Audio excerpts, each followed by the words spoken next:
Hello दोस्तों, नमस्कार नमस्कार नमस्कार। मेरा नाम है शिवांग और स्वागत है आपका एक नए कहानी के साथ कहानी विद शिवांग में। आज हम जिस कहानी को सुनाने जा रहे हैं ये बात उस समय की है जब इस घटना को सुनने के बाद लोगों ने कई वर्षों तक तंदूर का खाना छोड़ दिया। वो कहीं भी जाते तो वो वहाँ पर पहले ये चेक करते कि कहीं यहाँ किसी तंदूर में खाना नहीं बन रहा है, और अगर उनको भनक भी लगती तो वो वहाँ से बिना खाना खाए चले आते। 2 जुलाई 1995 की उस रात करीब 1 बज चुके थे। दिल्ली पुलिस के कांस्टेबल अब्दुल नजीर कुंजू और होमगार्ड चंद्रपाल पेट्रोलिंग के लिए जनपथ रोड कन्नौड प्लेस निकले हुए थे। पास में ही होटल अशोक यात्री निवास था, जिसके अंदर था बगिया रेस्टोरेंट।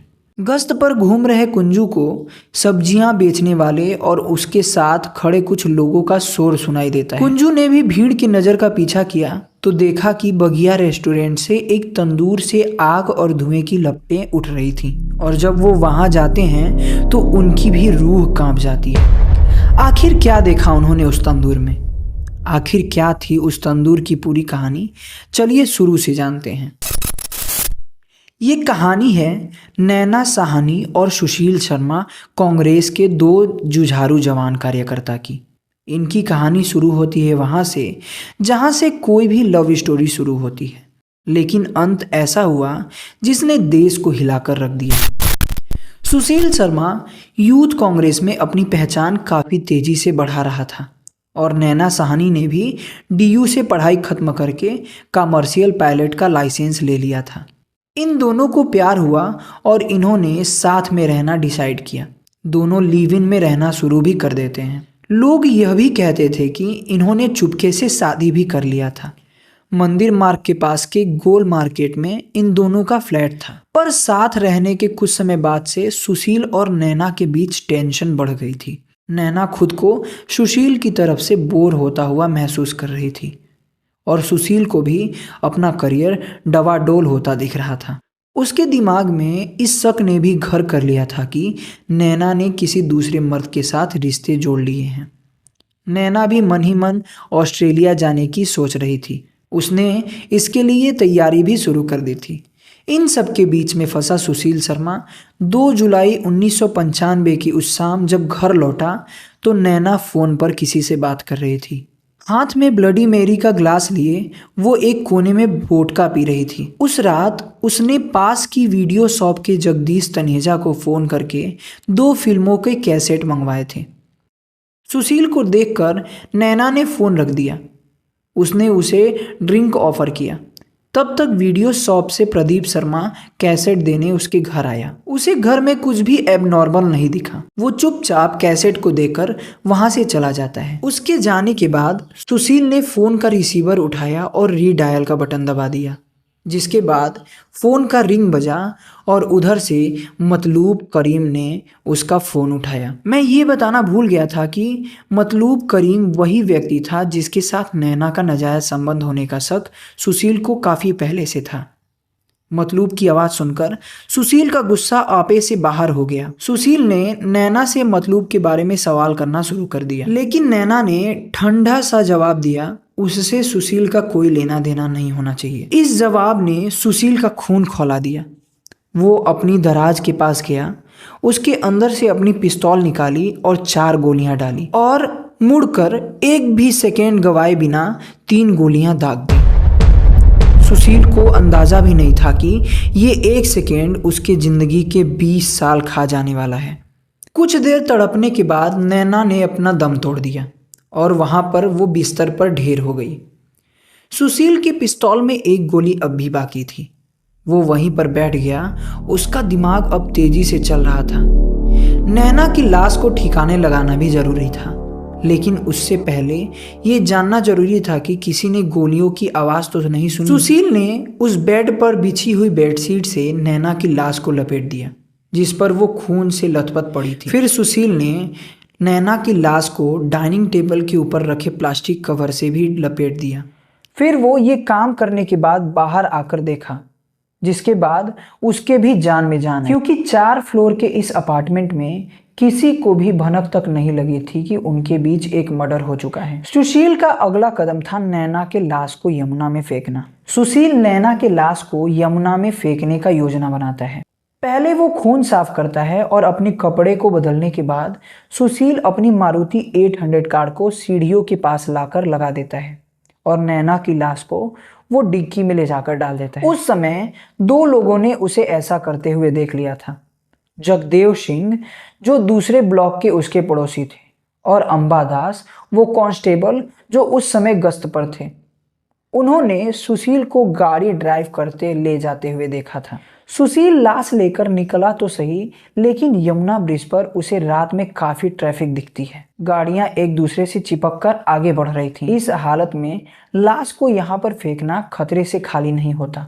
सुशील को अब अपने बगिया रेस्टोरेंट का ख्याल आता है।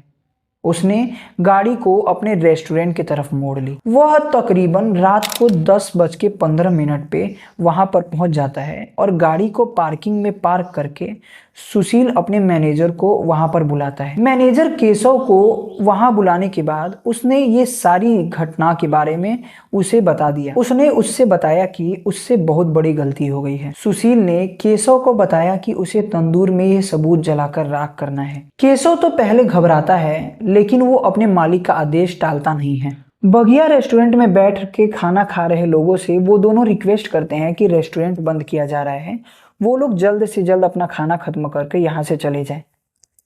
फिर लाइट को ऑफ कर दिया गया और स्टाफ को बाहर खाना खाने के लिए 25-25 रुपए पकड़ा दिए गए। केशव और सुशील नैना की लाश को अंदर तंदूर के पास ला चुके थे। केशव के कपड़े लाश से टपकते खून की वजह से गंदे हो चुके थे। वो दोनों ने उस लाश को उठाकर उस तंदूर में डाल दिया और आसपास पड़े लकड़ियों के टुकड़ों को तोड़ तोड़कर लाश के ऊपर रख दिया। केशव दौड़ कर गया और अमूल बटर के 4 बड़े पैकेट ले आया।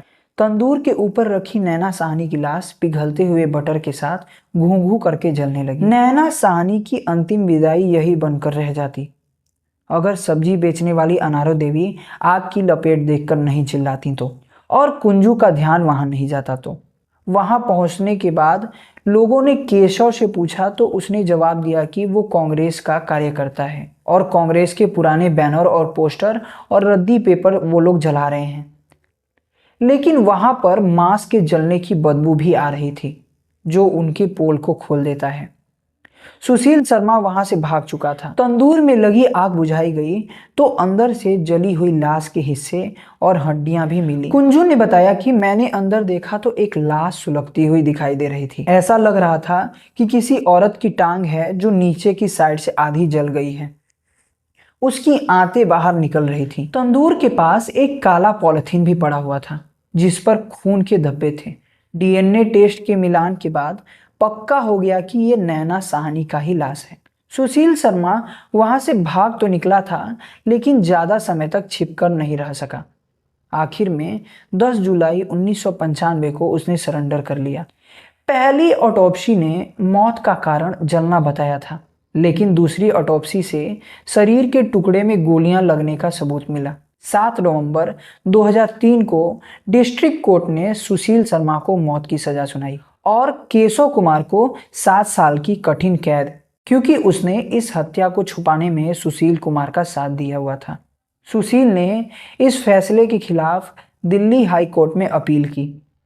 19 फरवरी 2007 को हाई कोर्ट ने निचली अदालत का फैसला बरकरार रखने का निर्णय सुनाया। फिर सुशील कुमार ने सुप्रीम कोर्ट से अपील की। सुप्रीम कोर्ट ने सुशील कुमार को दोषी ठहराया, लेकिन सजा उम्र कैद की कर दी। उनके हिसाब से सुशील को मौत की सजा देने का मतलब इसलिए नहीं था क्योंकि उसका कोई पिछला ऐसा रिकॉर्ड नहीं रहा था और ये हत्या भी उसने निजी वजहों से की थी। समाज के खिलाफ कोई अपराध नहीं था। कई रिपोर्ट में यह भी कहा गया था कि नैना की लाश के टुकड़े किए गए थे, लेकिन ऐसा नहीं था। लाश को बस लपेटकर गट्ठर बनाकर तंदूर में डाल दिया गया था। बाद में पुलिस को भी कोई हथियार वगैरह नहीं मिला और ऑटोप्सी में भी ऐसा कुछ पता नहीं चला। 2015 में पहली बार सुशील शर्मा पैरोल पर छूटकर बाहर आया। उसने कहा, उस दिन का सब कुछ धुंधला है। मुझे आज तक याद नहीं कि उस दिन क्या कैसे हुआ। 1 सेकेंड के हिस्से में सब कुछ हो गया और उसने मेरे 20 साल खा लिए। तो आई होप आपको ये कहानी अच्छी लगी हो। कहानी अच्छी लगी हो तो वीडियो को लाइक करें, चैनल को सब्सक्राइब करें। मिलते हैं किसी और कहानी के साथ किसी और दिन। तब तक के लिए टेक केयर ऑफ़ योरसेल्फ।